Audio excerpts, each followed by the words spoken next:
Mixed it. Is it different mic than IFB? Yeah. Okay. Yeah, I can. Yes, thank you, Ryan. Can you pop me up for a second, if we have a moment?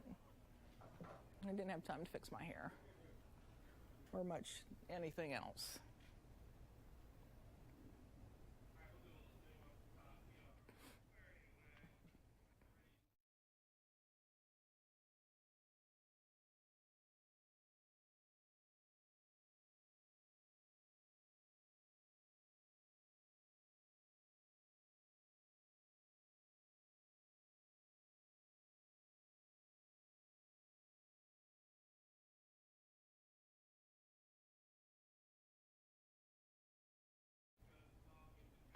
Right now on the National Weather Desk, fall tornado season is a serious concern in some parts of the country. We'll show you how these deadly twisters form and the regions that need to remain on alert. Also, unwanted pests and invasive species is destroying crops in parts of the East and Midwest. Why the spotted lanternfly threat isn't going away anytime soon. And there's been a lot of hurricane news recently, but what happens to great white sharks in waters that are impacted by hurricanes? We talk with a research group finding the answers. There's probably a little less pumpkins than last year. Less pumpkins, more expensive labor. Just a couple reasons for pumpkinflation. Pumpkins are going to be more expensive this year. We'll look into what's causing the jump in prices. From our nation's capital, this is the National Weather Desk. Good morning and welcome to the National Weather Desk. I'm meteorologist Veronica Johnson. This morning's big weather story is churning in the Gulf of Mexico. That's right. Once again, we're dealing with Carl, Tropical Storm Carl, threatening Mexico with heavy rain and flooding this weekend. Carl now the 11th named storm for the 2022 hurricane season, and it formed partly from the remains of what had been Hurricane Julia. Carl now moving south and expected to hit southern Mexico's Gulf Coast tonight into early Saturday. The storm not a threat to the U.S. because of the strong westerly winds over southern portions of the country and the northern Gulf of Mexico. It's going to pretty much act like a protective barricade. And check this out. It's snowing now in Minnesota. The Twin Cities this morning getting a light coating of snow. I know it's not a lot, not significant, but it was enough to coat some of the leaves and the grass. The snow expected to change over to rain later today, and the temperature will approach 60 degrees tomorrow. Well, a rare event in Milwaukee County, Wisconsin this week. An EF0 tornado touched down in the suburb just outside of the city on Wednesday. According to the National Weather Service, it was the first confirmed tornado in Milwaukee County in nearly 23 years. The twister lasted about 10 minutes and had peak winds of 75 miles an hour. There was no significant structural damage or any injuries reported. And of course, I mentioned how rare tornadoes are in the Wisconsin area. So where do most tornadoes form? Let's turn to meteorologist Bill Kelly now here in D.C. to tell us about Tornado Alley and why so many storms form there. Tornadoes are one of the most violent forms of Mother Nature for sure. Now, they can happen anywhere in the world, but they happen most often right here in our country, specifically in a place called Tornado Alley. So I want to talk about where that is and why that is. First of all, where are we referring to? When we say Tornado Alley, we are generally referring to the plains, Texas, right up through Nebraska to South Dakota. Now, you might be able to extend that out places like Iowa or Missouri, and of course, we're also talking about the different times of year because there's more tornadoes in the south at different times of the year. But generally speaking, Tornado Alley is referred to the nation's midsection. And there's several reasons why. First of all, when we're looking at the topography here across the country, you have the Rockies out here to the west, the Appalachians to the east, and they act as barriers, if you will, and it allows these winds to funnel into the center part of the country. So that's one. Number two, let's talk about the wind specifically. Now, in the Gulf of Mexico, as you all know, it's very warm and it's very humid, and that warm, moist air travels from the south. The opposite occurs up here in Canada. You have this really cold, dry air that works down to the south. So warm air from the south, cold air heading to the south, and when you get a closer look here, you see those air masses collide, and when they do, the cold air basically scoops up that warm, moist air. You get the rising air, and then ultimately you get the storms. Now, that by itself, that happens all the time. We get cold fronts and warm fronts. You get the rising air, you get the thunderstorms. That's not the sole reason that this occurs most often in the center part of the country. There's another big part of the story. And that white line that I have here is the jet stream. So you have these, say, northwest winds that are dropping down that are cold. You have these southerly winds coming up that are warm. And then across the country, you have the jet stream, which is 30, 40,000 feet, and the winds are ripping across. You have a change in direction, and you have a change in speed with height, and that is referred to as wind shear. And it is one of the primary components to developing tornadoes. And that wind shear is very active in the plains, specifically this time of year, April and May, and that is why we refer to that part of the country as Tornado Alley.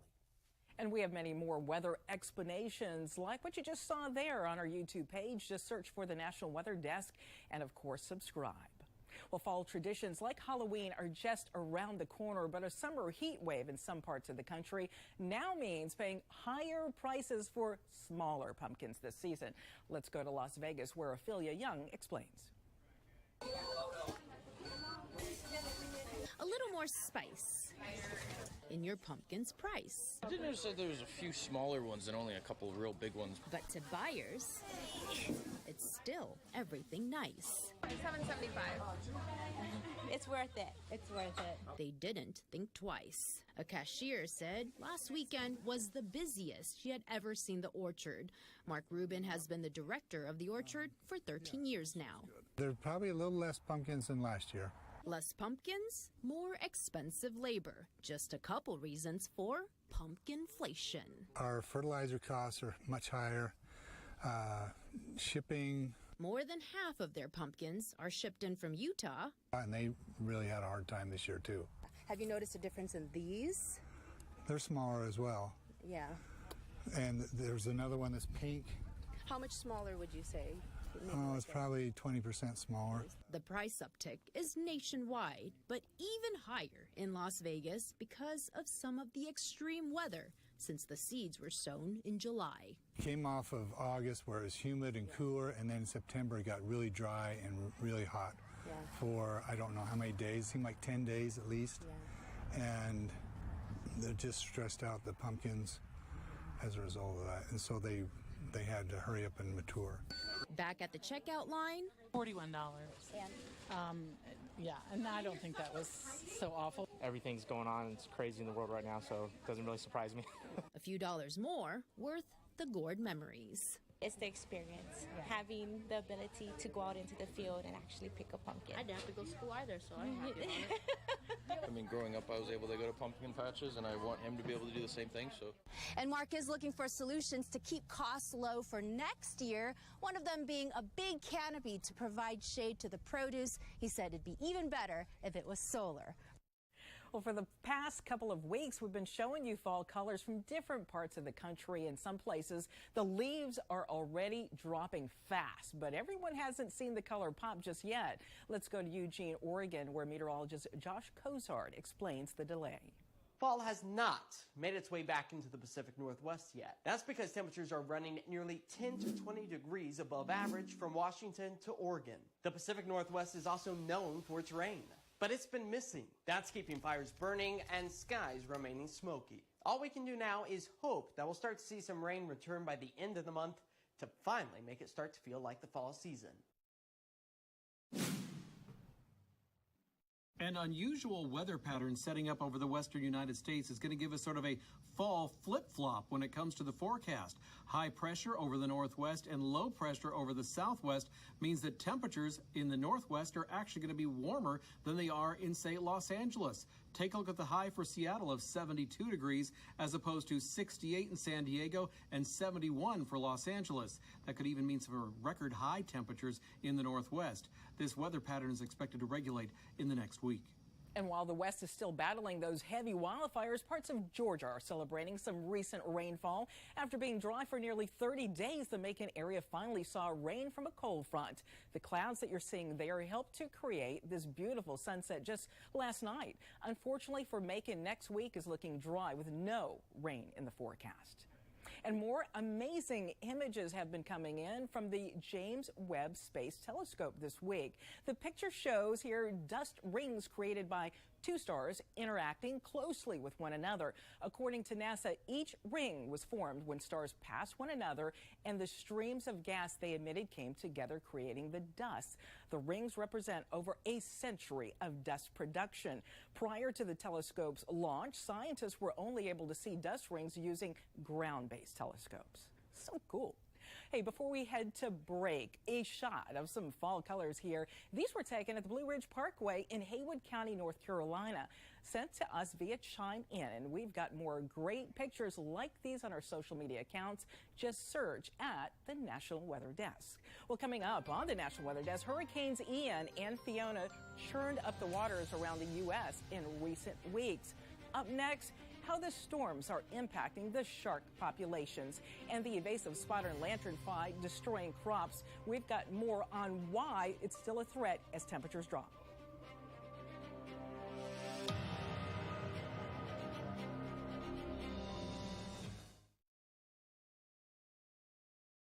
I'm meteorologist Charlie Lopresti with a look at the Northeast. We have a wet and windy day in the Northeast today. Notice that heavy rain and strong wind, mostly in New England today. Parts in New York and New Jersey will be just fine. The back edge of that moves out during the late afternoon and evening. Saturday is going to be a better day with a lot of sun returning. As far as rainfall amounts go, I mean, look at this. We're probably talking 1 to 3 inches of rain, particularly in New England. Flooding is a concern, especially in the mountains. There will likely be some power outages as well, especially near the coast. I'm meteorologist Jonathan Myers, and here's a look at the mid-Atlantic region. Temperatures starting off in the 40s to around 50 or so at about 9 a.m. By lunchtime, look at the sunshine pumping the temperatures well into the 60s to near 70 degrees. Just an absolutely gorgeous day with nearly full sunshine as our latest weather maker, a front, moves off the coast, taking any rain with it, and again bringing those near seasonable temperatures back that should last into the beginning of the upcoming weekend. That's the scene here. I'm meteorologist Vitas Reed. Here's a look at your southeast highs across the area for today. We're going to see Raleigh about 74 degrees, Charleston 78, Macon about 78, 76 in Nashville, 82 in Tupelo, Mobile coming in at 84 degrees, Tampa 87, 85 in West Palm. It looks like we have a strong cold front that's pushing down through parts of the country, clearing out the southeastern portion of the country as well. We'll see plenty of sunshine stretching down the I-95 corridor, stretching through Atlanta, back towards Houston, and down in West Palm, maybe a little sprinkle in the morning.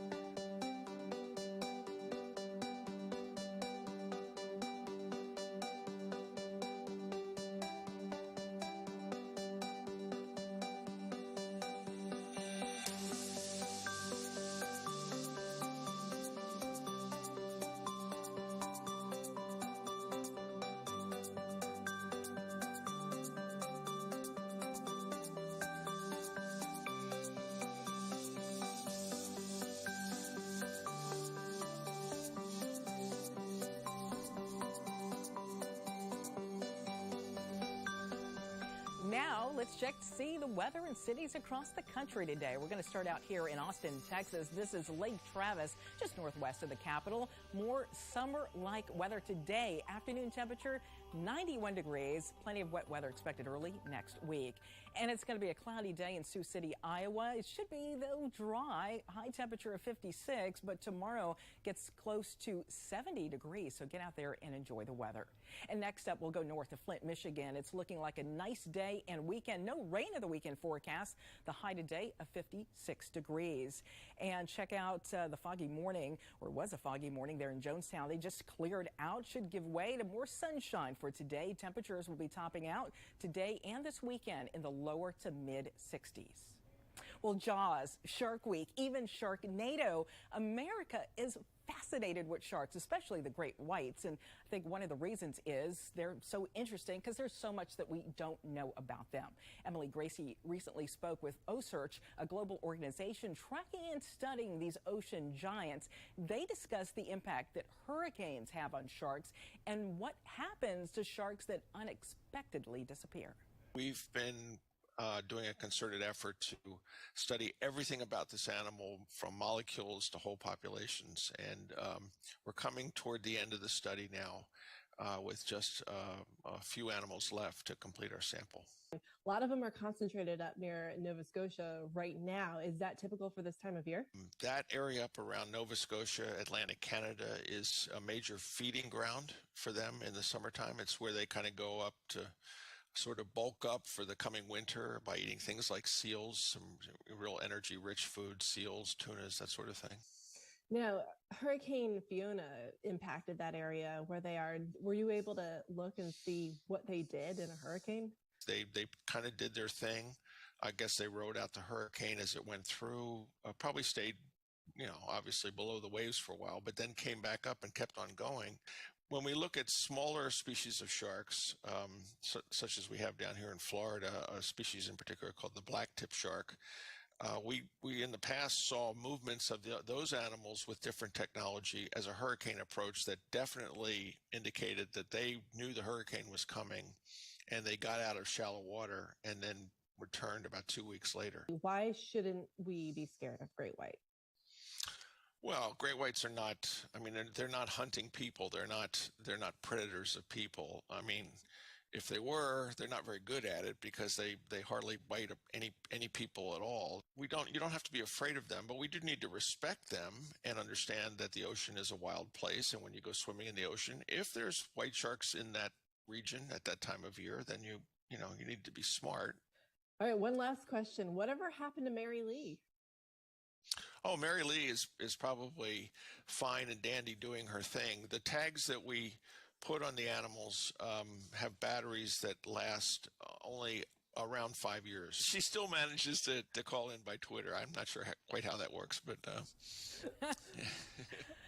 Dr. Huter tells us that they're going to be heading out on a mission just off the coast of the Carolinas this winter with the goal of learning more about where and when great white sharks mate. You can check out the OSearch Shark Tracker online to see where all of their current tags are located.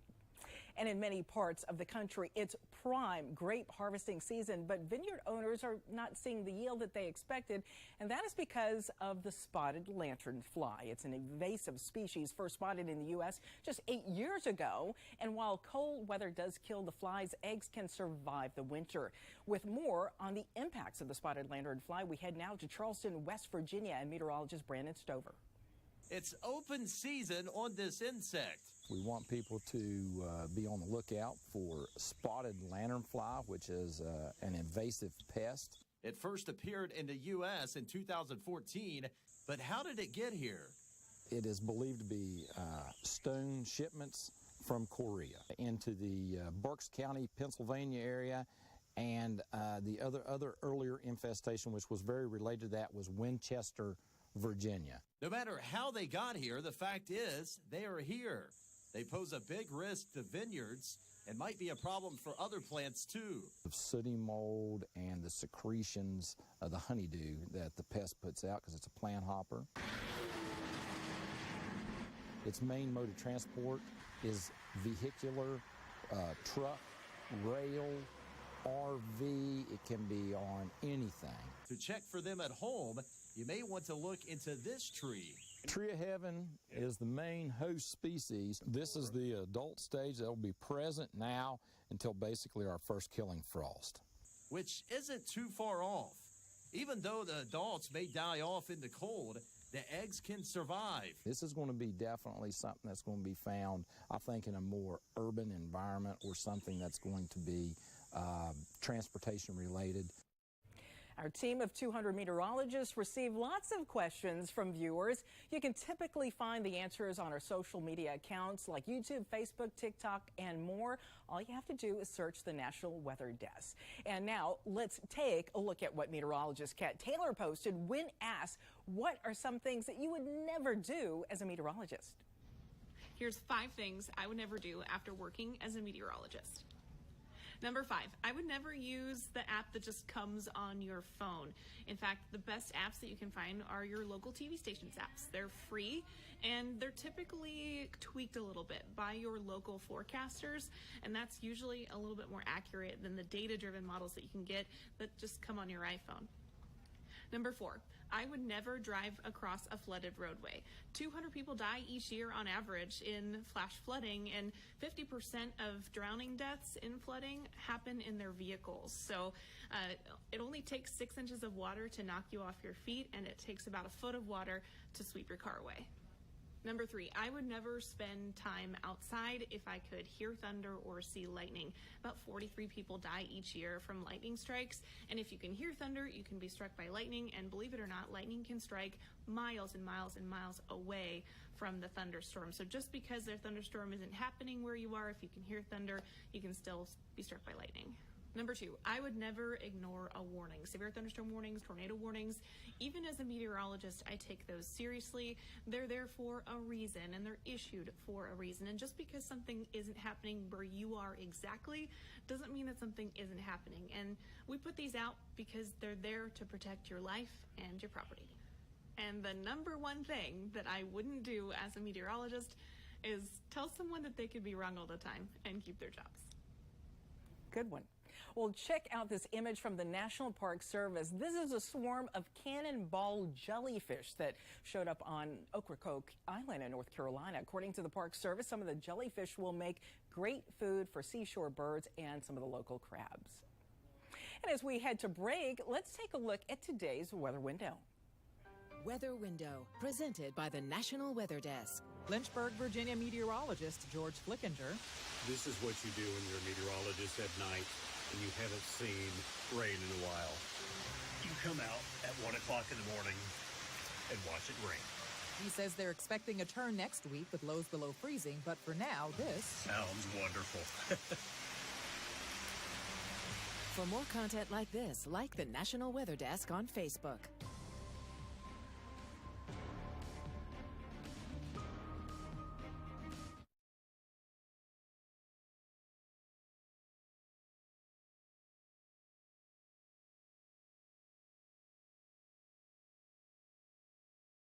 Happy Friday, breezy and cool for us. We got a pretty strong cold front coming through the upper Midwest. Only 45 in Minneapolis, a little bit of a wintry mix. Same story with Green Bay, but a little bit warmer as you head closer to the Ohio Valley. Your Saturday looks fairly quiet. We'll see a mix of sun and clouds. 53 in Milwaukee, 55 in South Bend. We do warm up a little bit as we get into your Sunday. Be to almost to 70 in Cincinnati and 55 in Des Moines. Happy Friday. I'm meteorologist Joe DiCarlo. Looked your forecast across the region on this Friday. Looking pretty nice. We'll have mostly sunny skies. Very comfortable day. Low 80s up towards Oklahoma City to Little Rock. Upper 80s to low 90s across much of the Lone Star State as we move through your Saturday. Expecting mostly cloudy skies in the morning across much of Texas, then turning partly sunny. Another warm one, 80s and low 90s for afternoon highs across the region. Have a great Friday. Hi, everyone. Meteorologist Christine Clark as we track the weather makers across the west. Warm, high pressure settling into the northwest. All the while, we still have this storm that's stuck off the southern coast of California here. That brings in a chance of late day showers and thunderstorms in and around Los Angeles, but also record-setting warmth. Seattle, Portland, 70s, low 80s, and wildfire smoke intrusion leading to poor air quality out there Friday. Let's look at the weather from here.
It's Friday, so that means weekend football is here. Friday night lights tonight, then some top 25 college games on Saturday, and a matchup of Super Bowl favorites on Sunday. So how might the weather impact those games? For more, we go to meteorologist Katie Morgan.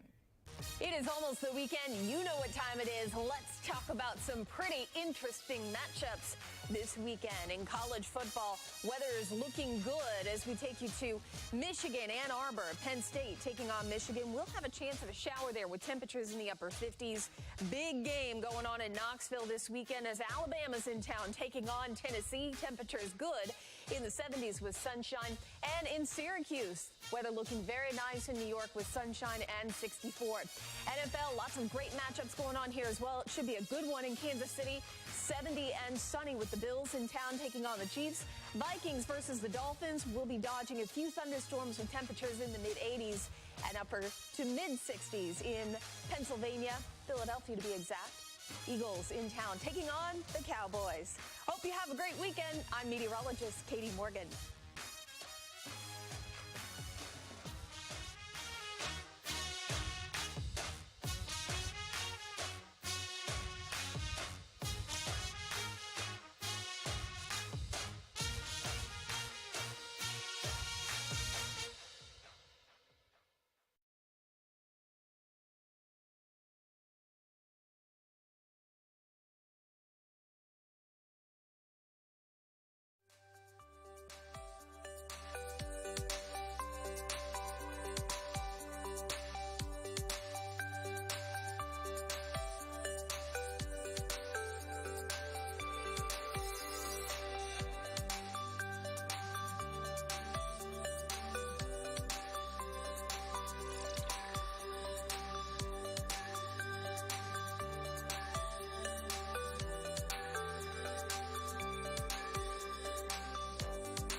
Thanks so much for spending your morning with the National Weather Desk. I'm meteorologist Veronica Johnson. Have a fantastic weekend. And as always, keep an eye on the sky.